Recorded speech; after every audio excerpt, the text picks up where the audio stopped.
Nah, pada saat itulah kemudian ia naik ke bukit Jabal Qais. Disitulah dia bersenandung melantunkan bait-bait sihir yang menggambarkan penganiayaan penduduk Makkah terhadap dia dan kesuliman yang dialami. Fawajadat tollataha, Sayyidatuna Khadijah itu seakan-akan menemukan sesuatu yang hilang pada dirinya. Karena sebelumnya dalam Ya Rabbi salli ala Muhammad. Halaman berapa? 15.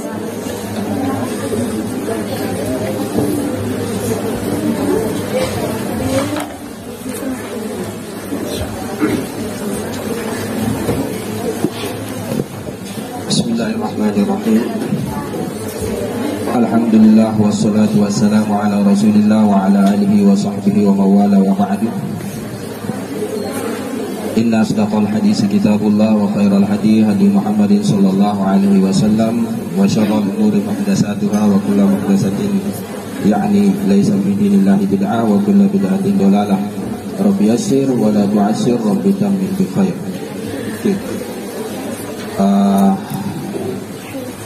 Bab apa itu? Halqul Fudul. Ila an qala al-musannif rahimahullahu ta'ala wa nafa'ana bi ulumihi wa barakatihi fid dharain amin. Halqul Fuduli,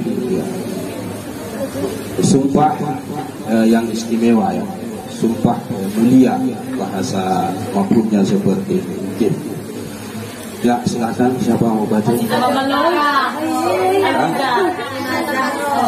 Aziza. Mana yang namanya Aziza? Ya, silakan. Tidak ada kitabnya atau uang?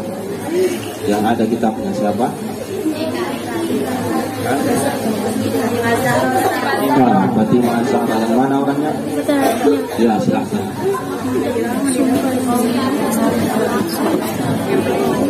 Ya.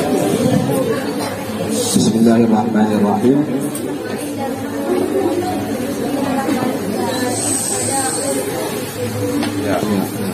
Wa inda ruju'i Quraisy min harbil fijari tada'au li halqil fuduli.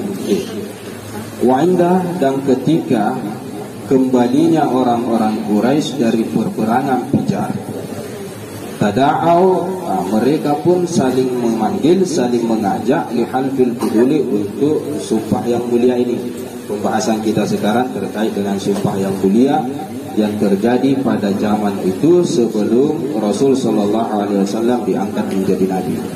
Nah, di sini kata musannif, jadi sebelumnya itu kita membahas, kalau saya tidak salah, tentang perang Al-Fijar atau perang kejahatan yang terjadi di kalangan orang-orang Quraisy pada saat itu, atau orang-orang yang ada di Makkah pada saat itu. Nah, selesai pertempuran itu, tak lama berselang, kemudian mereka pun, orang-orang pada saat itu, saling mengajak, saling menyeru untuk menetapkan suatu perjanjian yang sangat istimewa, yang mulialah, Halqul Fudul. Oke, terus.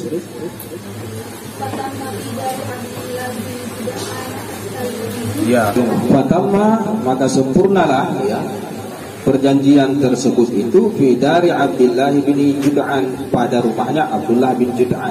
Ya, dilaksanakan di situ perjanjian tersebut.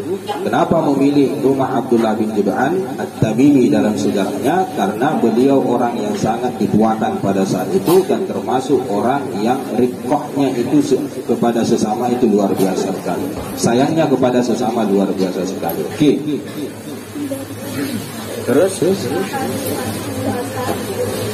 Ya, ahadiru usai Quraisy, yaitu salah satu pimpinannya, ya, kepalanya orang-orang Quraisy pada saat itu. Ya, orang yang dituakan lah, artinya tokoh masyarakat. Jadi perjanjian tersebut atau halqul fudul tersebut dilakukan di rumahnya. Nah, oke. Wakana,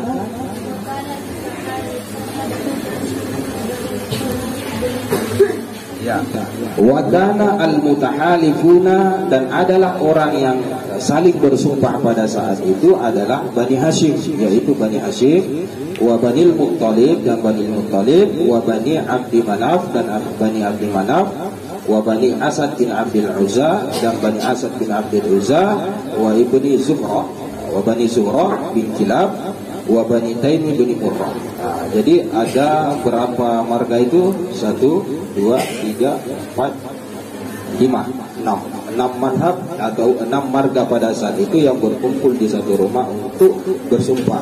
Nah, bersumpah ini ya, halful fudul ini adalah sumpah yang mulia. Kenapa disebut dengan sumpah yang mulia? Karena perkara yang dijanjikan dalam perjanjian tersebut adalah sesuatu yang mulia, yang boleh dikata bertentangan dengan situasi dan kondisi orang-orang pada saat itu, karena orang-orang jahiliyah pada saat itu terkenal dengan kebobrokan mereka. Tetapi peristiwa ini adalah suatu peristiwa yang justru bertolak belakang, peristiwa yang justru tidak menggambarkan kebobrokan mereka, kejahatan mereka, tetapi perjanjian itu muatannya adalah mulia, yaitu apa? Yaitu tidak boleh saling menzalimi antara satu dengan yang lain. Itu secara kesimpulan perjanjian tersebut. Tapi butirnya bagaimana itu tidak ada riwayat yang jelas yang memaparkan tentang apa saja kandungannya yang mereka sumpahkan. Jadi sama-sama bersumpah, saya bersumpah kalau ada orang yang teraniaya di tanah Makkah maka saya akan menolongnya. Itu kesimpulan daripada muatan yang ada pada halful fudul itu. Oke, makanya disebut dengan sumpah yang mulia atau perjanjian yang mulia, al-fudul. Nah, ada 6 marga ini yang berkumpul di satu rumah dan mereka mengadakan perjanjian itu. Oke. Wa ta'akadu, mana tadi? Kilab bin Taimi bin Murrah. Terus tahalafu, mereka saling bersumpah antara satu dengan yang lain. Wa ta'aqadu, dan mereka bermuaqadah, ya, berprinsip lah, kurang lebih lah seperti itu. Artinya mereka itu menetapkan suatu ketetapan yang akan mereka pegang. Itu disebut dengan ta'aqadu. Oke. Apa ketetapannya atau perjanjian adalah bahasa mafhumnya Allah yajidu bi Makkah mazluman min ahliha aw min ghairihim min sa'irin nasi illa qamu ma'ahu. Oke.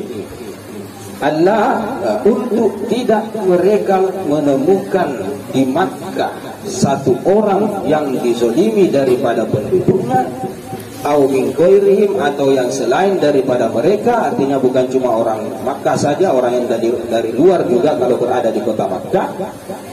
Kalau mereka dizolimi, mana tadi? Min sa'irin nasi, daripada semua orang, ya, bukan cuma terkhusus kepada penduduk. Maka illa qamu ma'ahu, kecuali atau melainkan mereka akan berdiri bersamanya. Artinya mereka akan bersedia mengorbankan segala jiwa dan raga mereka untuk membela dan membantu al-mazlum itu, orang yang teraniaya itu. Itu bentuk kesimpulan daripada perjanjian yang dimuat dalam halful fudul itu. Oke. Ya, terus ya, illa qamu, kecuali mereka akan membela, akan berdiri bersamanya, bersama yang dizalimi itu artinya membela, hatta sampai turaddu ilaihi maslamatuhu, dikembalikan kepadanya maslamatuhu, kezalimannya.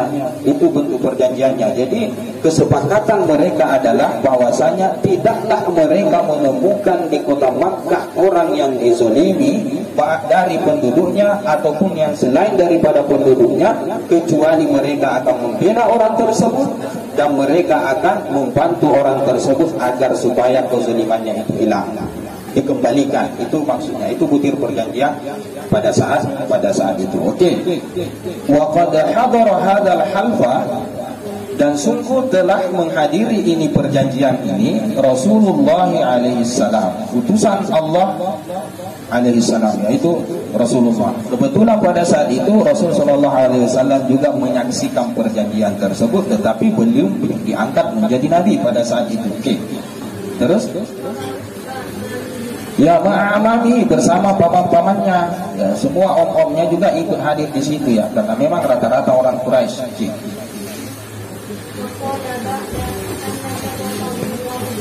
Ya, waqala, dan beliau berkata, ba'da an syarrafahu Allahu birrisalah, setelah Allah memuliakan beliau dengan kerasulan, dengan risalah, artinya Hadis ini beliau ucapkan pada saat beliau sudah diangkat menjadi nabi, sudah diangkat menjadi rasul oleh Allah Subhanahu wa taala. Apa kata Rasulullah?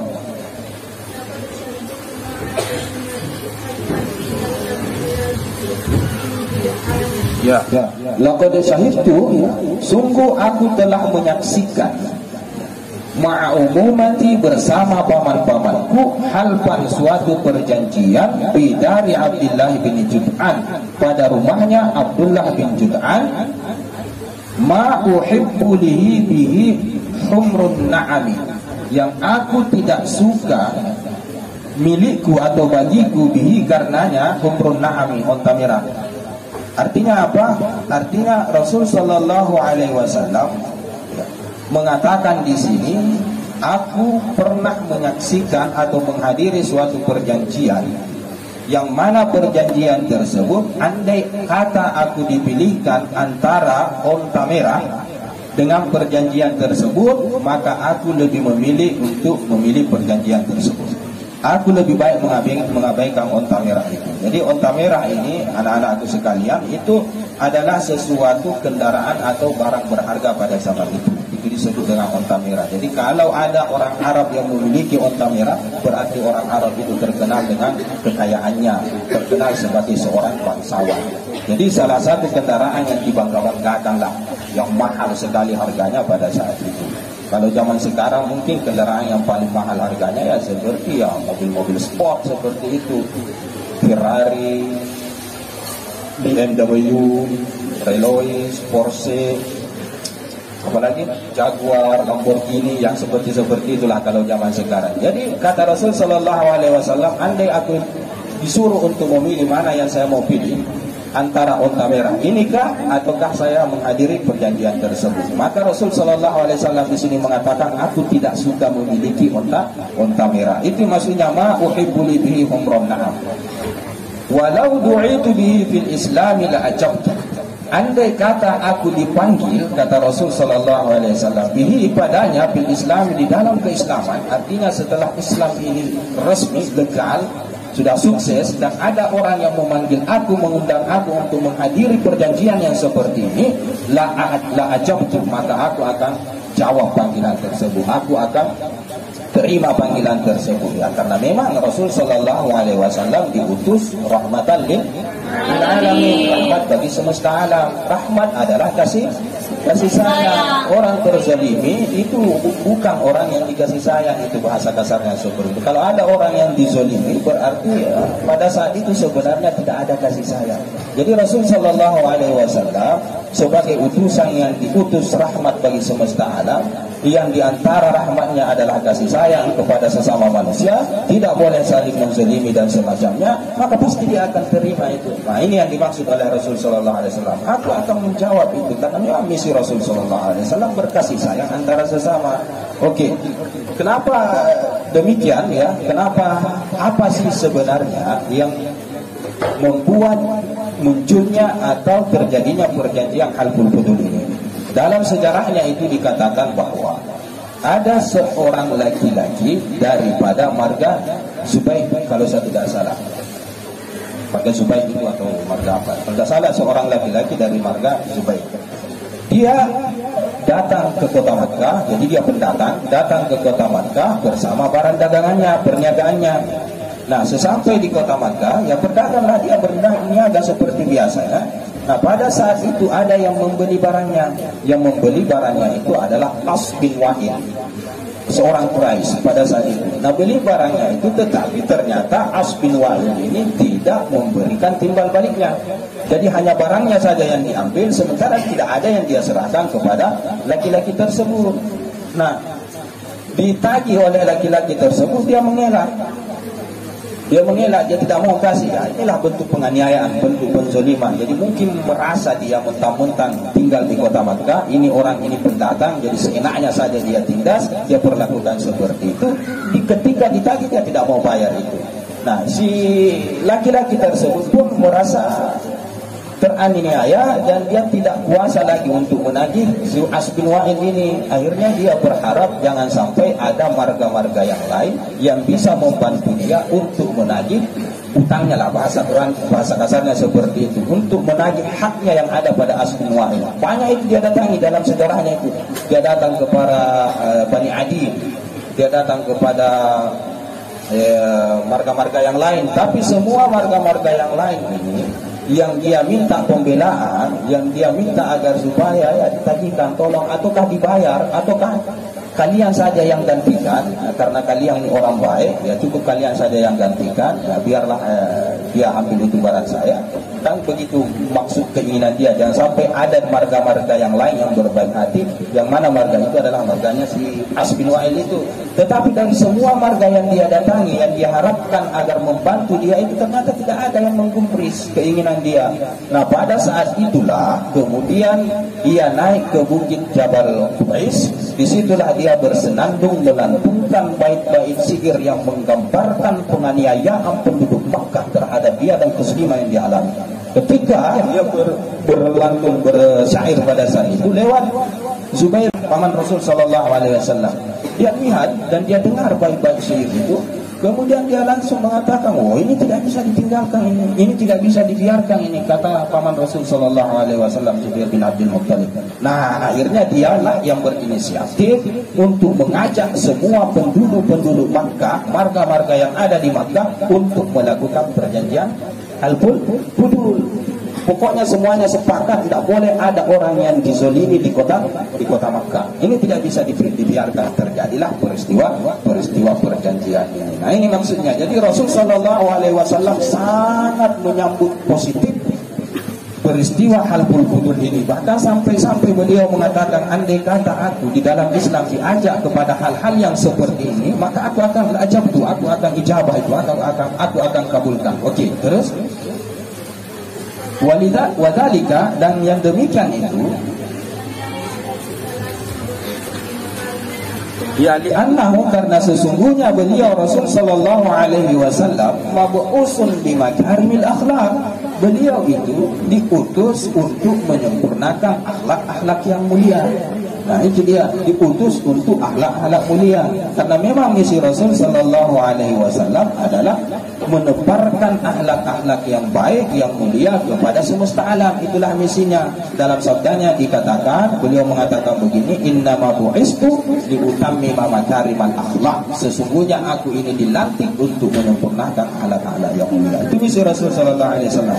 Jadi kata musannif di sini, kenapa Rasul sallallahu alaihi wasallam mengatakan bahwa aku akan kabulkan permintaan yang seperti ini? Karena memang Rasul sallallahu alaihi wasallam itu mabu'usun, itu dilantik untuk menyempurnakan akhlak-akhlak yang mulia, akhlak-akhlak yang baik terhadap sesama. Nah, ini salah satu keistimewaan baginda Nabi sallallahu alaihi wasallam. Hatta orang kafir sekalipun yang dizalimi itu Rasul sallallahu alaihi wasallam tidak tinggal diam. Tidak boleh itu. Kezaliman tidak boleh ada. Bahkan bahaya. Dalam suatu riwayat dikatakan itu dakwahnya al-mazlum, doanya orang yang dizalimi itu tidak ada yang menghijab antara dia dengan Allah, dengan langit. Jadi tidak ada yang menghijab. Dalam riwayat lain mengatakan musayyarun bainas sama'i wal ardi yatlubu haqqah. Dia itu ketika berdoa terlontar itu, keluar itu kata-kata doa-doanya kepada Allah Subhanahu wa taala. Ya Allah, kenapa saya begini ya Allah, nak caci, karena maju, karena hina, karena tindas, karena lain sebagainya. Itu doanya itu langsung musayyarun bainas sama'i wal ardi, bergentayangan bahasa kasarnya antara langit dan bumi, selalu merongrong aras Allah Subhanahu wa taala. Yatlubu haqqahu, dia menuntut haknya itu. Hatta walau kana kafiran, sekalipun dia adalah seorang kafir yang berdoa itu, Allah akan kabulkan doanya.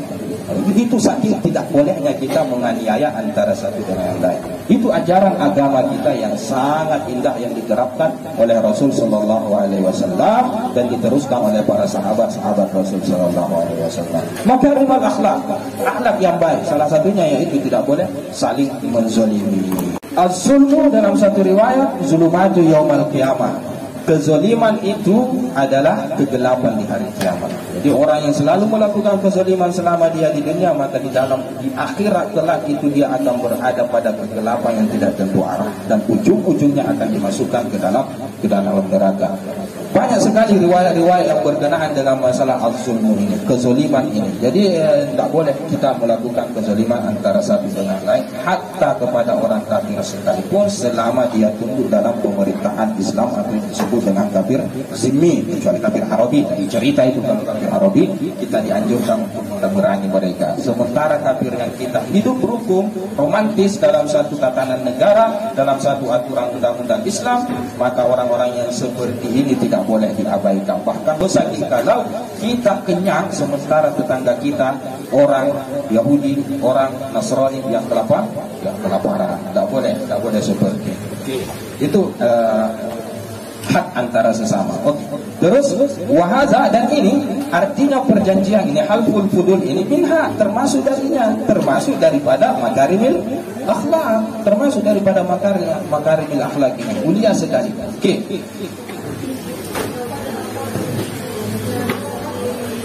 Ya, wa qad aqarra dinul islami katsiran minha, dan sungguh telah menetapkan agama Islam katsiran minha, banyak sekali darinya, dari perkara-perkara yang mulia ini, akhlak-akhlak yang mulia ini. Luar biasa sekali. Jadi banyak sekali kisah-kisah tentang bagaimana kita harus berakhlak karim kepada sesama. Itu tadi, jangan dulu kepada sesama. Hatta orang kafir saja, orang Yahudi saja, Rasul sallallahu alaihi wasallam mempraktekkan itu. Nah, kita umatnya sepatutnya juga harus mengikuti beliau. Rasul sallallahu alaihi wasallam itu pernah suatu ketika keluar dari rumahnya. Nah, ketika dia keluar dari rumahnya itu, ternyata di depan rumahnya itu ada duri yang disimpan oleh seorang Yahudi. Nah, terinjak terus itu dalam riwayatnya. Jadi ketika Rasul sallallahu alaihi wasallam suatu hari keluar, tiba-tiba duri itu tidak ada, atau kotoran itu sudah tidak ada. Akhirnya dia pun bertanya, kemana perginya orang yang meletakkan kotoran di depan rumah saya ini? Akhirnya orang-orang pada saat itu mengatakan dia sementara sakit. Akhirnya Rasul SAW justru menjenguk atau membesuk dia dalam keadaan sakit. Bayangkan itu. Dia ada pemerit itu, satu bab khusus dibahas di dalam kitab-kitab itu, ada adab-adab menziarahi orang yang sakit. Ini orang Yahudi yang menganiaya Rasul sallallahu alaihi wasallam, tapi karena makarimul akhlaknya yang seperti itu, dia abaikan egonya sebagai orang Islam. Bahkan seorang nabi abaikan egonya itu, rela dia menjenguk sesamanya atau tetangganya, yaitu orang Yahudi tersebut. Itu dalam satu riwayat. Ada juga riwayat lain yang mengatakan bahwa Rasul sallallahu alaihi wasallam pernah disihir.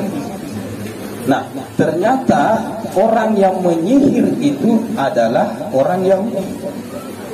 Orang Yahudi yang menyihir dia melalui suatu media yang ada pada rumah Rasul sallallahu alaihi wasallam. Nah, Rasul sallallahu alaihi wasallam heran kenapa bisa media itu dimiliki oleh orang Yahudi tersebut dan dia gunakan sebagai alat atau media untuk menyihir Rasul sallallahu alaihi wasallam. Selidik punya selidik, ternyata yang mengambil media tersebut, dalam satu riwayat sisir, dia juga mengatakan rambutnya Rasul sallallahu alaihi wasallam diambil. Dan teliti ternyata yang mengambilnya itu adalah seorang anak kecil orang Yahudi yang berkhidmat kepada Sayyidatuna Aisyah. Nah, suatu ketika anak ini tiba-tiba sakit. Nah, pada saat itu Rasul sallallahu alaihi wasallam menjenguk anak itu. Bayangkan itu, padahal mau dibunuh, bahasa kasarnya sebut. Nah, jenguk anak tersebut, kemudian dia katakan kepada anak tersebut, dalam riwayatnya itu Rasul sallallahu alaihi wasallam menyaksikan anak itu sudah tak mau keluar nyawanya. Kemudian kata Rasul sallallahu alaihi wasallam, bersaksilah bahwa tiada Tuhan selain Allah dan aku adalah utusan Allah. Itu ajakan Rasul sallallahu alaihi wasallam kepada anak-anak tersebut. Dia bersaksi pada saat Rasul sallallahu alaihi wasallam menyuruh dia untuk bersaksi bahwa tiada Tuhan selain Allah dan dia adalah utusan Allah Subhanahu wa taala. Bayangkan, ini adalah orang Yahudi. Begitu akhlak mulia Rasul sallallahu alaihi wasallam itu dipraktekkan kepada siapa saja jenis masyarakat, tatanan masyarakat kelas atas, kelas bawah, dari sisi sosial, dari sisi agama, dari sisi akidah yang berbeda, Rasul sallallahu alaihi wasallam terapkan. Nah, ini yang hilang. Jadi zaman sekarang, jadi kita terkadang mengabaikan ruhiyah, spirit daripada agama itu kita lebih fokus kepada teks, tetap kepada zahiriyah. Kita pada umumnya ini hanya mempelajari masalah fikih, masalah syariah dan syariah, sementara kita jarang mengkaji atau mempelajari kitab-kitab tasawuf. Ini yang memalingkan pikiran kita dari esensi atau spirit agama itu, spirit berkasih sayang dan lain sebagainya. Bahkan dalam ayat dikatakan begini ya.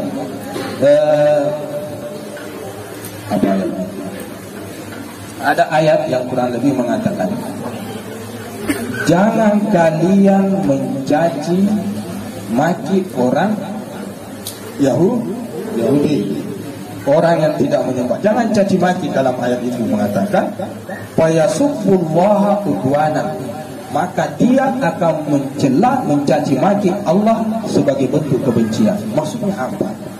Maksudnya ya, ini spiritnya, ini ruhiyahnya ya. Ruhiyahnya apa dia?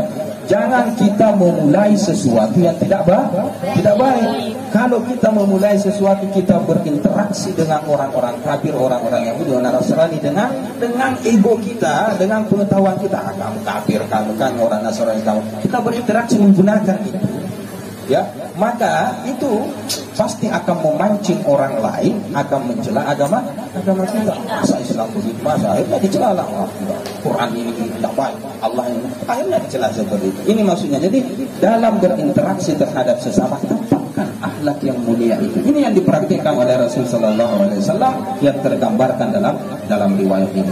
Banyak sekali kata musannif di sini, waqad aqarra dinul Islami katsiran minha. Banyak sekali agama Islam itu melegalkan, membenarkan ya hal-hal yang seperti ini, minha makarimul akhlak ini. Okey. Terus yursiduka ila hadza, yang mengarahkanmu kepada yang ini, kata musannif ya. Yang menjadi dalil terhadap ini, kata musannif di sini, qauluhu alaihi salam, sabda Rasul sallallahu alaihi wasallam yang berbunyi, bu'istu liutammima makarimal akhlak. Nah ini dia, aku dilantik, diutus untuk menyempurnakan akhlak-akhlak yang terpuji, akhlak-akhlak yang mulia. Nah, kita jangankan akhlak yang mulia, akhlak saja kita tidak jarang ada yang melakukan itu. Akhlak yang mulia lebih baik. Ternyata akhlak mulia masih mau disempurnakan. Itu bayangkan itu. Saking agama kita atau Rasul Sallallahu Alaihi Wasallam ingin mengarahkan kita kepada yang begitu. Yursiduka, mengarahkan kita kepada yang seperti itu. Akhlak-akhlak yang mulia itu. Oke. Terus ya, wa qad da'a bihadzal halafi, dan sungguh memanggil bihadzal halfi akan ini sumpah atau perjanjian ini kasiruna, banyak sekali orang. Jadi banyak yang setuju orang-orang pada saat itu. Bagus ini bagus ini. Nah, ini maksudnya fansafu, mereka pun mengakui atau menyetujui atau insaf, tersadar pada saat itu di zaman itu. Jadi salah satu dalam sejarah yang menjadi catatan peristiwa yang justru bertolak belakang dengan asobiyah mereka orang-orang jahiliyah. Nah ini dia peristiwanya. Jadi asobiyahnya, fanatisme orang-orang jahiliyah itu kan terkenal, dia namanya juga jahiliyah ya, terkenal dengan kejahatan dan lain sebagainya. Tetapi ternyata ada satu peristiwa yang justru bertolak belakang dengan itu. Ini dia adalah halful fudul yang diadakan oleh orang-orang jahiliyah pada saat itu. Oke. Ya.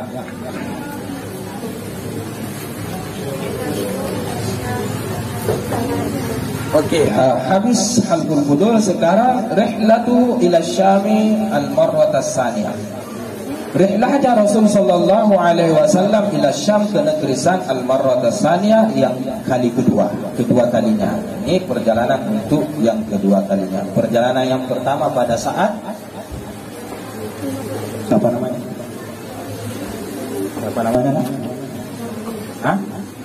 Mardiyah. Ini adalah rihlah Rasul Sallallahu Alaihi Wasallam yang kedua. Rihlah yang pertamanya kapan terjadi? Perjalanan Rasul Sallallahu Alaihi Wasallam di sini kata musannif perjalanan yang kali kedua.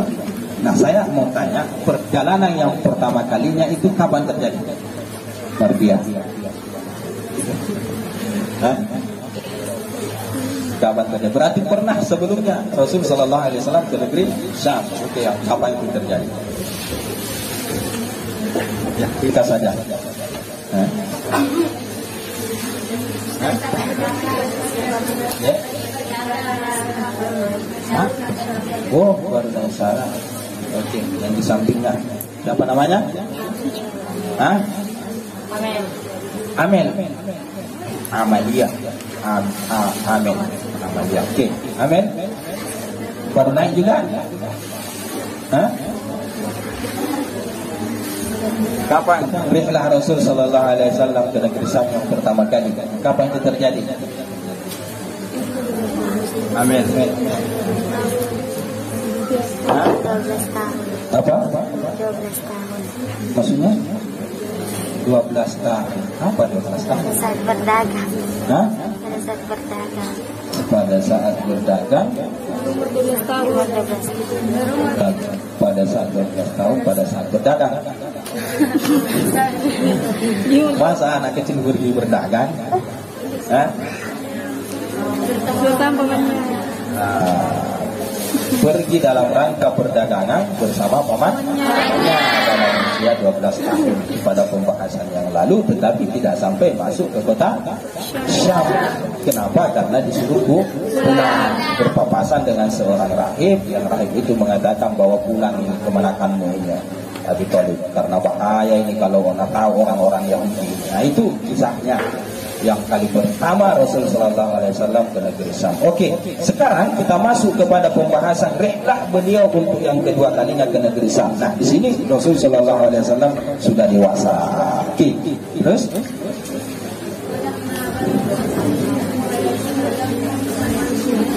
ya, walamma balagat, dan ketika sampai sinnuhu usianya beliau alaihi salam 25 sana, 25 tahun usianya pada saat itu. Ada itu lagunya kalau tidak salah. 25 tahun usianya, kan ada begitu. Berdagang ya, itu kan ada begitu. Ya, pada 25 tahun usianya safara ila Syamil marwata saniyah, beliau pun bermusafir ke negeri Syam untuk yang kedua kalinya, tetapi dalam rangka perdagangan yang berbeda. Sama dengan perjalanan yang pertama, berdagang juga dalam rangka perdagangan. Yang pertama itu bersama pamannya. Nah, untuk yang kedua justru beliau yang mengelola sendiri perdagangan tersebut, yaitu barang-barangnya seorang perempuan saudagar kaya raya yang bernama kan enak begitu kalau diikuti anunya kan, kalau diikuti tahu anunya kan enak nyambung. Oke. Untuk yang kedua kalinya wadalika, yang demikian itu ya, terus ya, Anna Khadijah binta Khuwailid al-Asadi, bahwasanya Sayyidatuna Khadijah putrinya Khuwailid al-Asadiyah dari Bani Asad, kanat sayyidatan tajiratan, adalah dia sayyidah, penghulu perempuan. Sayyidah seorang yang dituakan lah, yang dianggap bangsawan, kurang lebih seperti sayyidah. Tajiratan, yang tajir, kaya raya. Data syarafin, mempunyai kemuliaan. Jadi sudahnya sayyidah, bangsawan, tajir lagi, kemudian data syaraf, punya kemuliaan. Apalagi data syarafin, punya kehormatan, kemuliaan, wa malin, dan punya harta yang banyak pada saat itu. Tastajirur rijala fi maliha, yang dia sewa laki-laki itu fi maliha, dalam hartanya. Artinya ada banyak orang yang nasewa oleh Sayyidatuna Khadijah untuk mengelola perniagaan dia ke negeri Syam. Yastajiru, jadi nasewa, setiap lagi nasewa, kurang lebih seperti itu, untuk mengelola hartanya. Wa tudaribuhum, dan Sayyidatuna Khadijah menetapkan bagian atau upah, bahasa kasarnya seperti itu, jatah atau persen, ada persen lah yang dapatkan iyahu kepada laki-laki tersebut. Nah itu kebiasaan Sayyidatuna Khadijah. Oke. Terus falamma sami'at anis sayyidi minal amanah. Nah, ketika Sayyidatuna Khadijah mendengar anis sayyidi, daripada as-sayyid, maksudnya Rasul sallallahu alaihi wasallam, penghulu kita Rasul sallallahu alaihi wasallam, minal amanah, berupa amanahnya. Sayyidatuna Khadijah itu mendengar kalau Rasul sallallahu alaihi wasallam itu orangnya sangat terpercaya, amanah. Apalagi wasidqil hadis, dan kata-kata yang jujur, artinya orangnya jujur. Malam ta'rifhu fi ghairihi, yang ia tidak ketahui itu dari yang selain Rasul sallallahu alaihi wasallam, hatta samahu qaumuhu, sampai-sampai kaumnya menggelar dia Rasul sallallahu alaihi wasallam al-aminah, sebagai seorang al-amin. Itu gelar Rasul sallallahu alaihi wasallam, artinya orang yang sangat amanah, orang yang sangat terpercaya. Nah, ketika mendengar bahwa Rasul sallallahu alaihi wasallam orangnya amanah, orangnya jujur, dia tidak pernah mengetahui yang selain dari Rasul sallallahu alaihi wasallam amanah itu, sejujur itu, sampai-sampai kaumnya mengatakan amin, maka istahjarat. Akhirnya Sayyidatuna Khadijah pun menyewa Rasul sallallahu alaihi wasallam. Liyakhruja fi maliha ila Syam, untuk supaya dia keluar fi maliha, pada hartanya, artinya dia berangkat bermusafir mengelola harta dia ila Syam, ke negeri Syam. Diutuslah, dibayarlah Rasul sallallahu alaihi wasallam pada saat itu. Terus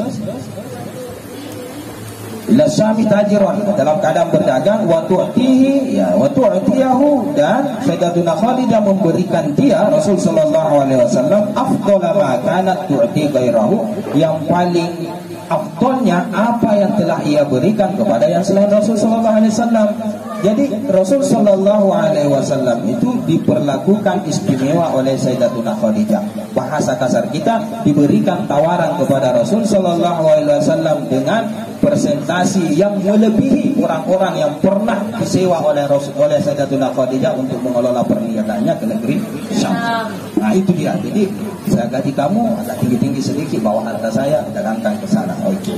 Singkat cerita, fasafara ma'agulamiha, akhirnya musafirlah, berangkatlah Rasul sallallahu alaihi wasallam bersama gulamnya, budaknya Sayyidatuna Khadijah yang bernama Maisarah. Laki-laki, bukan perempuan. Maisarah, seorang laki budak yang bernama Maisarah. Jadi ditemani oleh Maisarah. Faba'a, kemudian keduanya pun membeli di sana barang-barang untuk kemudian dikelola, dijualkan di Makkah. Di Makkah dibeli, dijualkan ke sana. Itu maksudnya ba'a wa beta'a, dan menjual di sana. Wa rabiha, dan keduanya pun beruntung ribhan 'aziman, dengan keuntungan yang sangat luar biasa. Ya. Ya.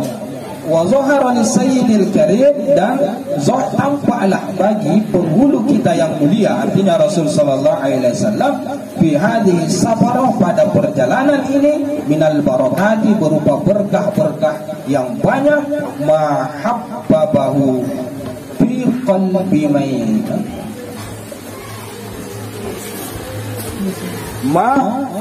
habbabahu fi qalbi Maisarah gulami Khadijah. Apa yang kemudian itu menyebabkan munculnya perasaan cinta suka pada hatinya Maisarah, budaknya Sayyidatuna Khadijah.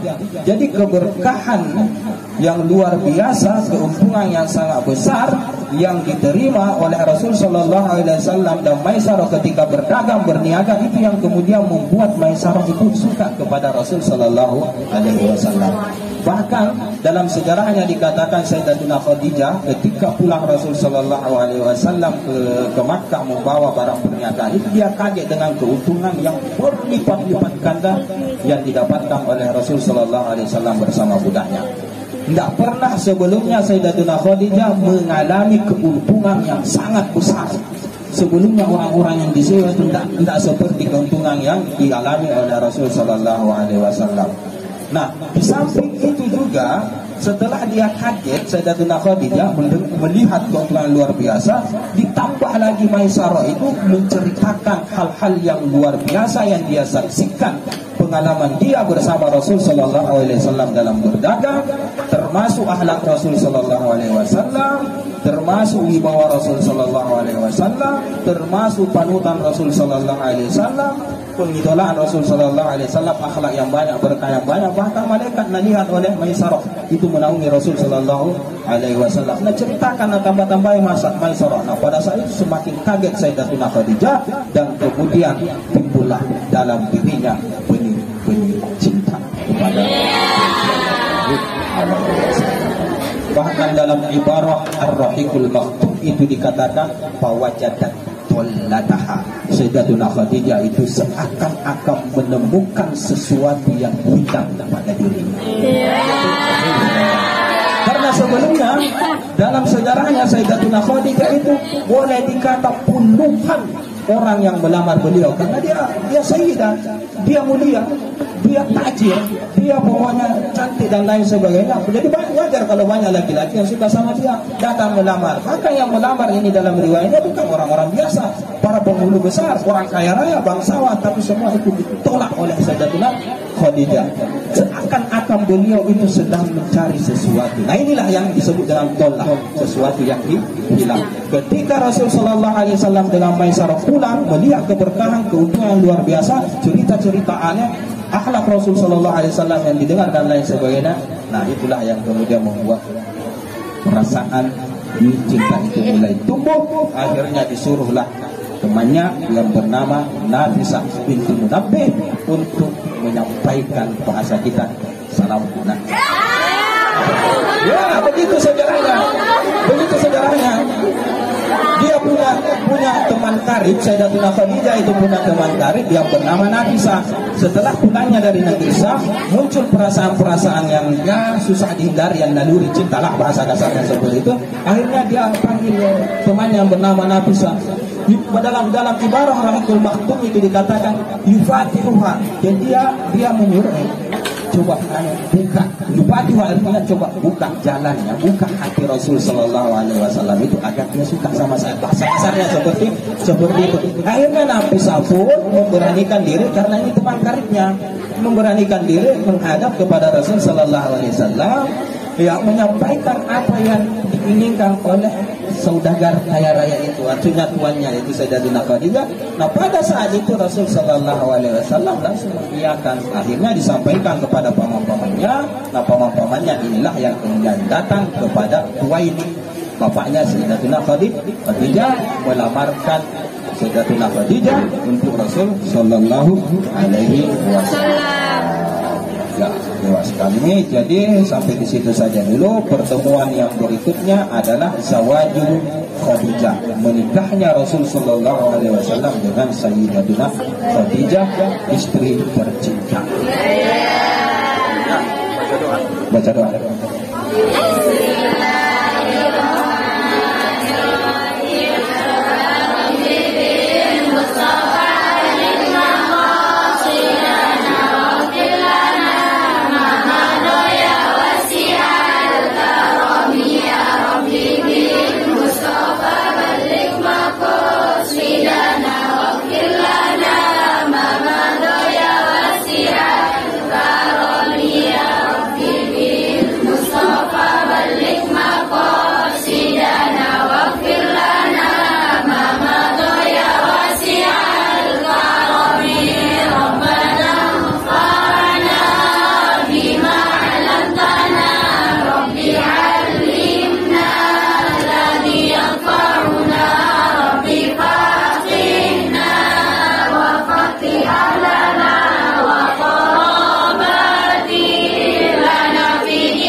Allahumma salli wa sallim ala sayyidina Muhammad.